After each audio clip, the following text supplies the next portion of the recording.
Ouvrons nos Bibles à Apocalypse chapitre 13, en commençant par le verset 11, où nous lisons ceci. Et on va voir la vraie nature de cette personne. Puis je vis monter de la terre une autre bête. Elle avait 2 cornes, semblables à celles d'un agneau, et elle parlait comme un dragon. Nous découvrons ici la seconde bête. D'emblée, il nous est dit qu'elle ressemble à un agneau, douce, inoffensive et même, on pourrait dire, attachante. Le mot employé pour agneau est très significatif. C'est le même mot qui est appuyé à Yeshua tout au long de l'Apocalypse, le terme grec arnéon, souvent associé à la vulnérabilité et au sacrifice. En fait, c'était un mot souvent utilisé pour les agneaux de moins d'1 an. Pourtant, le contraste est frappant. Bien qu'elle ressemble à un agneau, elle parle comme un dragon. Et dans l'Apocalypse, le dragon représente clairement le diable. Aux côtés de la première bête, l'Antichrist, qui est un chef politique, un deuxième personnage, le faux prophète, un chef religieux, entraînera le monde dans une époque de tromperie et d'illusion. Imaginez que vous rentrez dans une pièce et tout a l'air bien correct, mais à un moment donné, on s'aperçoit que toute cette pièce est contrôlée par quelqu'un qu'on ne s'attendait pas. Mais qui est cette personne qui travaillera avec l'Antichrist? C'est ce que nous allons voir aujourd'hui. Le faux prophète, comme on a dit, est un chef religieux qui entraînera le monde dans une époque de tromperie et d'illusion. Les signes qu'il accomplira et la mission qu'il poursuit peuvent désormais être compris d'une manière nouvelle, notamment grâce aux technologies de pointe actuelles comme l'intelligence artificielle. Contrairement à l'Antichrist, qui émerge de la mer et symbolise les nations païennes, cette seconde bête vient de la terre. Donc, on voit que le faux prophète fera des signes et des merveilles, des prodiges qui a rapport aux fonctions du temple. Dans le livre de l'Apocalypse, il est appelé 3 fois le faux prophète. S'il est véritablement juif, on pourrait le considérer comme étant le dernier faux messie juif, s'inscrivant dans une longue lignée de figures similaires apparues depuis et disparues au cours des 2 derniers millénaires. Mais celui-ci sera le dernier. Bien qu'il représente une forme apostate du judaïsme religieux, centré sur Israël, l'Apocalypse décrit également un système religieux mondial plus vaste, un mouvement écuménique qui inclura le christianisme apostat, donc qui a délaissé la foi, et d'autres religions du monde, comme on voit en détail au chapitre 17. Mais pour l'instant, concentrons-nous sur cet individu en particulier qu'on appelle le faux prophète, qui va tromper non seulement Israël, mais le monde entier. Remarquez ce qui nous est dit au verset 12, un élément qui développe davantage cette idée d'une fausse trinité. Parce qu'il y a une vraie trinité et le diable imite Dieu pour tromper les gens toujours. Il exerce en sa présence toute l'autorité de la première bête. On parle du faux prophète ici.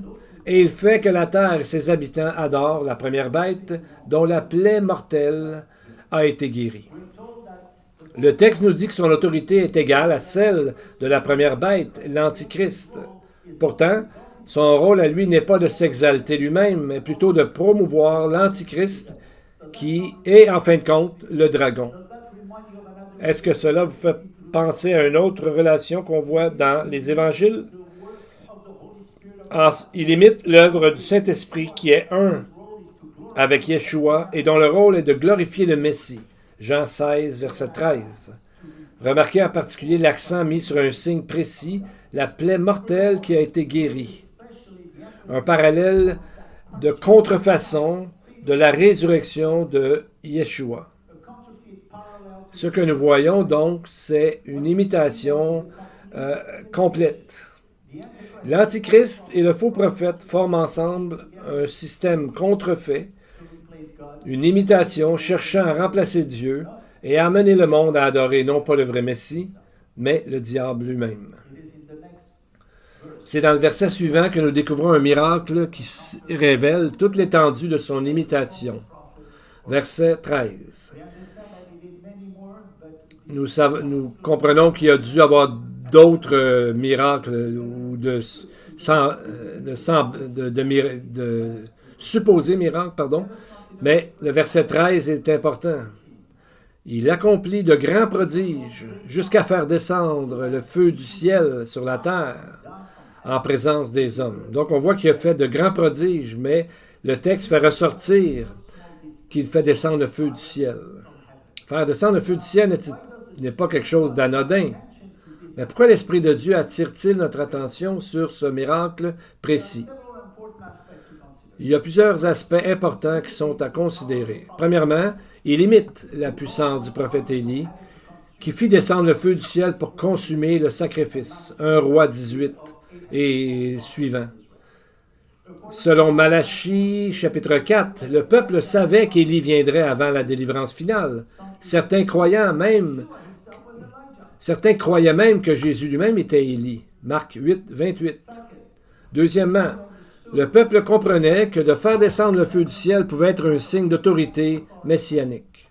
Nous le voyons dans Luc 9, 54, où Jacques et Jean demandent à Jésus s'il ne devrait pas ordonner au feu du ciel de consumer les Samaritains. Bien que Jacques et Jean étaient de simples pécheurs et qui n'avaient pas encore une connaissance approfondie des Écritures, ils connaissaient ce fait. Troisièmement, en accomplissant ce signe, le faux prophète semble rivaliser avec les deux témoins décrits en Apocalypse, chapitre 11. Au sujet de ces deux témoins, il est écrit « Si quelqu'un veut leur faire du mal, un feu sort de leur bouche et dévore leurs ennemis. » Apocalypse 11, verset 5. De cette manière, il se présente comme ayant un pouvoir égal, voire supérieur. Quatrièmement, et c'est peut-être le plus significatif, c'est que ce miracle pourrait imiter des événements liés à Moïse et le roi Salomon, notamment ce qui concerne l'inauguration du tabernacle et aussi du temple. En effet, il y a eu deux moments clés dans l'histoire d'Israël où le feu est descendu du ciel. 1. Lors de la dédicace du tabernacle lors du ministère de Moïse, Lévitique 9, 24, où le feu envoyé par l'Éternel a consumé l'offrande et où le peuple a tombé face contre terre. Ce feu aussi devait être entretenu continuellement. Plus tard, deuxièmement, lors de la dédicace du temple de Salomon, 2 Chroniques 7 et 1 Chronique 21, le feu descendit de nouveau du ciel pour consumer le sacrifice. Est-ce qu'il se pourrait que le feu fait descendre, que le feu que le faux prophète semble faire descendre serve à consumer le premier sacrifice offert dans un futur troisième temple? C'est tout à fait possible. D'autant plus que certaines traditions juives anticipent déjà un tel signe dans leurs écrits. Un texte de Midrash dans le Talmud, plus tard, a écrit au Xe siècle, qu'il affirme que le Messie reconstruirait le temple, offrirait des sacrifices, et que le feu du ciel alors descendrait pour les consumer. Voici ce que ce texte qu'on appelle une Midrash, une interprétation, dit. Le Messie, fils de David, montera à Jérusalem et il y reconstruira le temple et y offrira des sacrifices.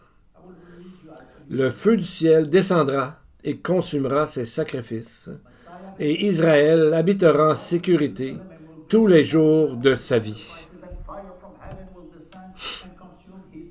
Si tel était le cas, ce miracle aurait une signification incroyable, immense. Il impressionnerait non seulement le monde, mais en même temps, il correspondrait parfaitement aux attentes juives, amenant potentiellement beaucoup parmi les Juifs à reconnaître en cet homme leur Messie,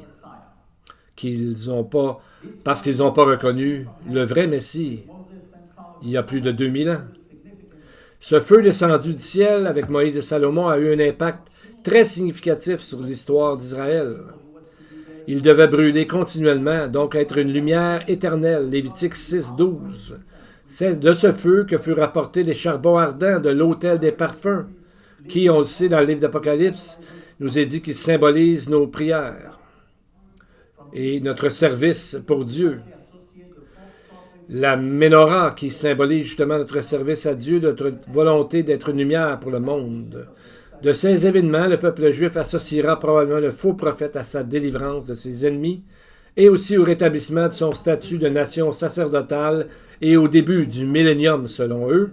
Ce miracle en surprendra plus d'un. Et c'est probablement pourquoi la première chose qui est mentionnée à propos de cet homme est ce qu'on vient de lire. Mais au verset 14 et 15, on peut mieux comprendre le texte aujourd'hui comme jamais auparavant. Lisons les deux versets, 14 et 15. Il séduisait les habitants de la terre par les signes qui lui étaient donnés d'accomplir. Voyons, il lui était donné d'accomplir en présence de la bête, disant aux habitants de la terre de faire une image de la bête qui avait été blessée par l'épée et qui était revenue à la vie. On voit, il lui fut donné d'insuffler la vie à l'image de la bête, afin que l'image de la bête parle et qu'elle fasse mourir tous ceux qui n'adoreraient pas l'image de la bête. On voit que dans le texte, l'Esprit de Dieu, qui est l'inspirateur des Écritures, insiste considérablement sur l'image de la bête. Dans seulement ces deux versets, l'image est mentionnée 4 fois, et à partir de ce moment, on lit par la suite 10 fois au total dans le livre de l'Apocalypse cette expression, l'image de la bête. Ça doit être donc très important. Cette insistance s'ajoute des avertissements très sérieux. Ceux qui adorent l'image de la bête ou reçoivent sa marque sont avertis qu'ils seront tourmentés éternellement. Apocalypse 14, 11. Et leur jugement commence dès la terre, à partir de la terre, par des plaies douloureuses et malignes. Apocalypse 16, 2. Il les conduit finalement à être jetés dans l'étang de feu. Chapitre 19, verset 20. Ce ne sont pas de simples avertissements. Ils proviennent directement des Écritures. Il est essentiel de se souvenir que l'adoration de la bête, prônée par le faux prophète, est en réalité l'adoration de Satan lui-même. Apocalypse 13, 4 l'affirme clairement. Adorer l'Antichrist, c'est adorer le dragon. Et ce choix révèle le destin éternel de ceux qui le suivront. Ce qui est particulièrement frappant, c'est la nature même du miracle. Donner vie à une image pour qu'elle parle et persuade le monde. Or, un tel phénomène qui paraissait autrefois inimaginable semble aujourd'hui de plus en plus probable à la lumière des technologies avancées dont dispose l'humanité maintenant. Comme on voit dans Genèse 2,7, il est écrit « Le Seigneur Dieu forma l'homme de la poussière de la terre, insuffla dans ses narines un souffle de vie, et l'homme devint un être vivant. » Mais ce pouvoir, celui de donner vie à ce qui est inanimé, appartient seulement à Dieu et à Yeshua. Jean 1,4 affirme qu'en lui est la vie, ce qui signifie que la parole a donné vie à toute la création, comme on voit dans le livre des Hébreux. Donc on voit que ce faux prophète tentera d'imiter exactement ça. Mais comment pourrait-il y parvenir? Visible partout et qu'on ne peut pas manquer, il est partout sur toutes nos ondes. Donc, ça devient en fait une abomination perpétuelle de la désolation, non seulement à un endroit, mais partout sur la planète. Donc, c'est ce que le texte nous dit, que ça amènera tout le monde à l'adorer, sauf ceux qui refuseront, mais ce sera au péril de leur vie. Parce qu'il n'est pas divin. Donc, il est... s'il apparaissait pour la première fois aujourd'hui, bien, on verrait que déjà, on s'attend à lui. À quoi on peut en faire référence? Bien, cette technologie, ça serait l'intelligence artificielle qui pourrait amener quelque chose de semblable. Pour la première fois dans l'histoire, l'humanité a désormais la capacité de créer des images qui peuvent parler, bouger et même persuader. Des images qui paraissent vivantes, mais dépourvues de vie réelle. Ceci est rendu possible grâce à des technologies telles que les avatars, alimentés par l'intelligence artificielle, des figures numériques capables de communiquer, d'interagir et même de simuler une personnalité. Et on voit que c'est de plus en plus précis, cette imitation. Ces représentations virtuelles deviennent de plus en plus réalistes, capables d'imiter les expressions, des voix, des comportements, comme on voit souvent dans Facebook et dans d'autres technologies. Donc, une telle technologie pourrait permettre à un individu d'être représenté aux yeux du monde entier grâce à la génération de visages qui crée des identités aussi vraies que nature et à la synthèse vocale naturelle. On voit que ça amène toutes les conditions pour amener un outil idéal pour promouvoir la personne de l'Antichrist. Comme lorsqu'on parle des avatars, ça ressemble tellement à un humain qu'on pourrait se tromper souvent. Et on voit que c'est ce qui arrive et qui crée beaucoup de problèmes présentement. Des gens qui se font frauder, etc. à cause de ça. Donc, quand tout ça est combiné, on voit que ça nous donne un aperçu de comment une image pourra pourra sembler, même vivre et même parler. Comme on voit dans Apocalypse 13-15, où l'image de la bête est décrite comme en train de parler et qui exerçait un pouvoir sur ceux qui refusent de l'adorer. Dans un tel monde, un dirigeant mondial pourrait projeter sa présence partout à la fois, en créant l'illusion de l'omniprésence sans toutefois posséder aucune qualité réellement divine. Pourtant, au milieu de tout ça, un danger important se profile. L'intelligence artificielle accélère l'érosion de notre capacité à distinguer le vrai du faux. Imaginez-vous un dirigeant mondial qui tout d'un coup apparaît sur tous les écrans, sur tous les téléphones, sur toutes les plateformes, qui s'adresse à vous directement dans votre langue, avec un ton parfait, une grande compassion, semble-t-il. Il répond instantanément aux questions, résout les problèmes et semble toujours présent. Il y a de l'air vrai. Des millions de personnes commencent à lui faire confiance, non pas parce qu'elles l'ont mis à l'épreuve, mais parce qu'il y a de l'air réel, familier, puissant, capable de régler vos problèmes. Mais un jour, vous réalisez que vous ne l'avez jamais rencontré. Aujourd'hui, c'est possible car nous sommes entrés depuis un bout de temps dans l'ère de l'illusion. Et c'est là ce que révèlent et avertissent ces passages que nous avons lus. Et pour Israël et tous ceux qui connaissent les Écritures, cet homme, ce faux prophète, n'apparaît pas soudainement dans l'histoire.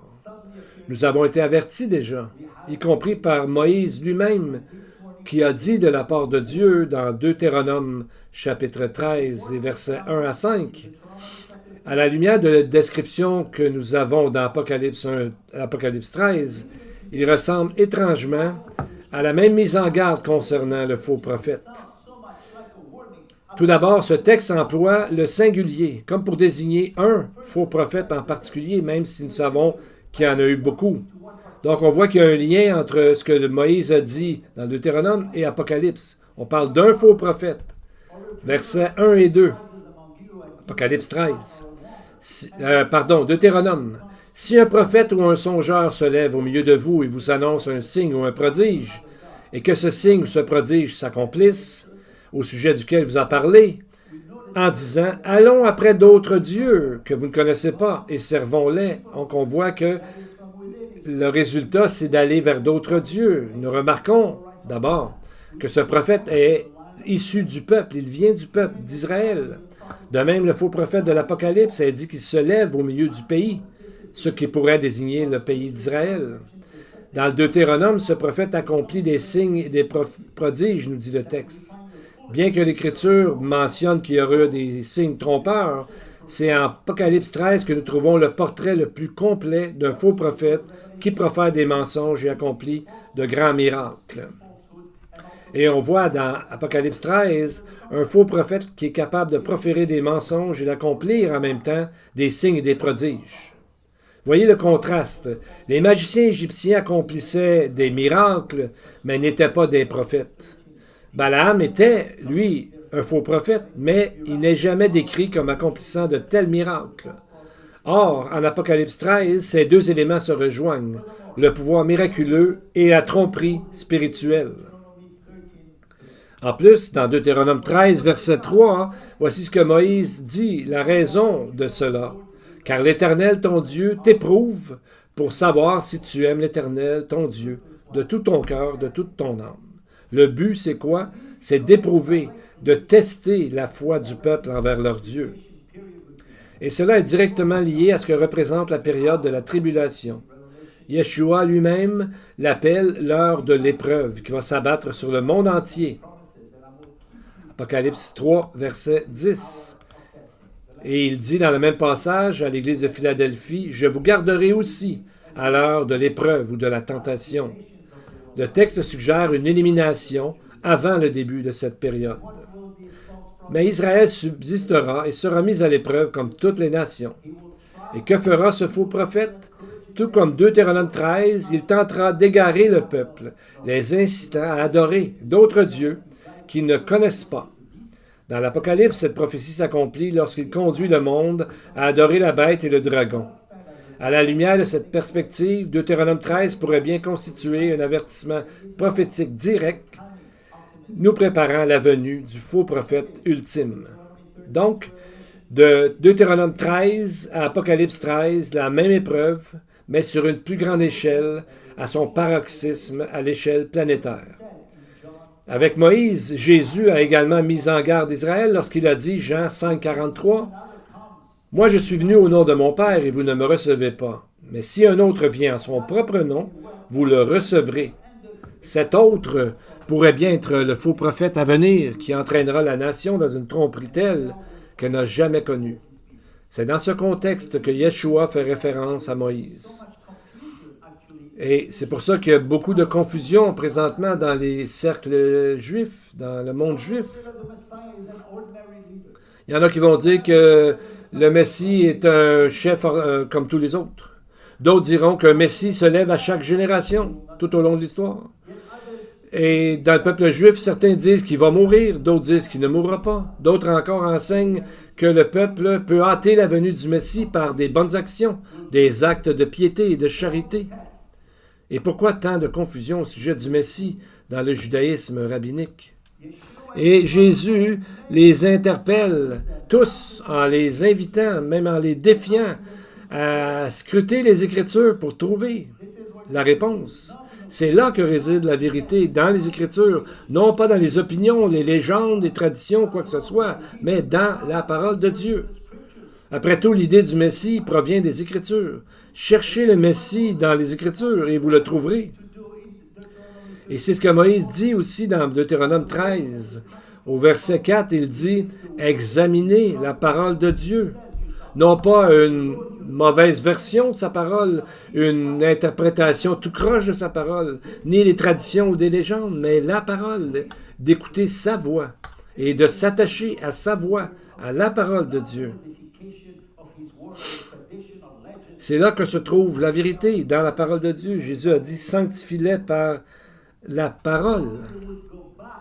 Si seulement ils retournaient à la parole et non à leur tradition, ils trouveraient une description complète de qui est le juif, le Messie juif, pardon. Retournons à Apocalypse chapitre 13. Et on verra que juste après le récit de la plus grande tromperie que le monde n'a jamais connue, nous rencontrons le passage qui est au sujet de la marque imposée sur le front et la main droite de quiconque refuse d'adorer l'Antichrist. C'est alors que s'achève le règne de Satan sur terre. Voici ce que nous allons voir au verset 16 à 18, Apocalypse 13. Et elle fit que tous, petits et grands, riches et pauvres, libres et esclaves, reçoivent une marque sur leur main droite ou sur leur front, et elle fit en sorte que personne ne put acheter ni vendre sans avoir la marque, soit le nom de la bête, soit le nombre de son nom. C'est ici la sagesse, que celui qui a de l'intelligence calcule le nombre de la bête, car c'est un nombre d'hommes, et son nombre est 666. Premièrement, nous constatons que le royaume de l'Antichrist montre déjà des signes de faiblesse, parce qu'il doit recourir à la force pour contraindre les gens à l'adorer. C'est que beaucoup commencent déjà à percer à jour la supercherie. L'histoire nous a montré que les systèmes fondés sur la coercition, sur l'obligation, qu'il s'agisse d'esclavage, d'oppression ou de persécution, ne durent jamais éternellement. Tôt ou tard, hommes et femmes se soulèvent contre eux. Cela semble se refléter ici en Apocalypse 13, versets 16 à 17. Au début du chapitre, l'Antichrist surgit de la mer, figure terrifiante et puissante. Mais à la fin, l'illusion commence à se fissurer. Des multitudes commencent à reconnaître sa véritable nature, un imposteur. Ce réveil est sans doute le fruit du puissant témoignage des 144 000, des 2 témoins et de tous ceux qui se convertiront à cette époque. Mais avant d'examiner ces témoins fidèles, portons notre attention sur la marque de la bête, sur le chiffre 666, qui dans le contexte représente à la fois les forces spirituelles maléfiques et l'échec total de l'homme lorsqu'il s'allie contre Dieu. Donc aujourd'hui, le texte nous dit de calculer, d'inviter le lecteur à calculer, à demander la sagesse d'abord et la compréhension nécessaire pour le saisir. Vous savez, après 2000 ans d'interprétation et de toutes sortes de folies aussi, de façons d'interpréter, personne n'a encore fourni d'explication satisfaisante bibliquement. Il est fort possible que ce nombre, dans son intégralité, soit révélé au moment voulu. Mais on peut quand même déduire certaines choses. Tout d'abord, ce nombre n'a pas été donné pour deviner le nom de l'Antichrist. Son nom sera parfaitement connu lorsqu'il signera une alliance de 7 ans avec Israël. Savez-vous son nom? Moi, je ne le sais pas. Mais voyez ce que le texte dit. Premièrement, c'est le nom de la bête. Deuxièmement, c'est le nombre de la bête. Troisièmement, c'est le nombre de l'homme. Quatrièmement, c'est le nombre 666. En surface, un élément saute aux yeux, l'homme et la bête sont ici réunis dans ce nombre. Dans la Bible, le nombre 6 est le symbole de l'homme qui a été créé le 6e jour, et 3, celui de l'unité divine. Ce nombre symbolise donc le sommet de l'orgueil, amenant à la fois l'homme et la bête qui tentent de se substituer à Dieu. Le texte commence par nous dire que c'est le nom de la bête, peut-être parce que lui, le diable, a toujours aspiré à être adoré dès le premier instant de sa chute. Et c'est d'ailleurs pourquoi il a été expulsé qui a été tombé de sa condition. Comme on voit qu'il voulait être égal au Très-Haut, Ésaïe 14, verset 13. Donc on voit que ce nombre 666 démontre un total échec. Voici un résumé en 9 points de ce que les Écritures nous révèlent au sujet du faux prophète. Premièrement, cet homme sera d'origine juive, puisqu'il surgit de la terre, c'est-à-dire d'Israël. Chapitre 13, verset 11. Verset 11 aussi, deuxièmement, il sera un chef religieux qui apparaît sous la forme d'un agneau. Troisièmement, toujours le même verset, il sera animé par Satan comme la première bête. Quatrièmement, il encourage le culte de l'Antichrist et indirectement celui du dragon, qui est le diable. Verset 12. Cinquièmement, il sera authentifié par des signes et des prodiges dont la plupart seront dirigés contre le temple, comme le feu du ciel qu'il fera descendre.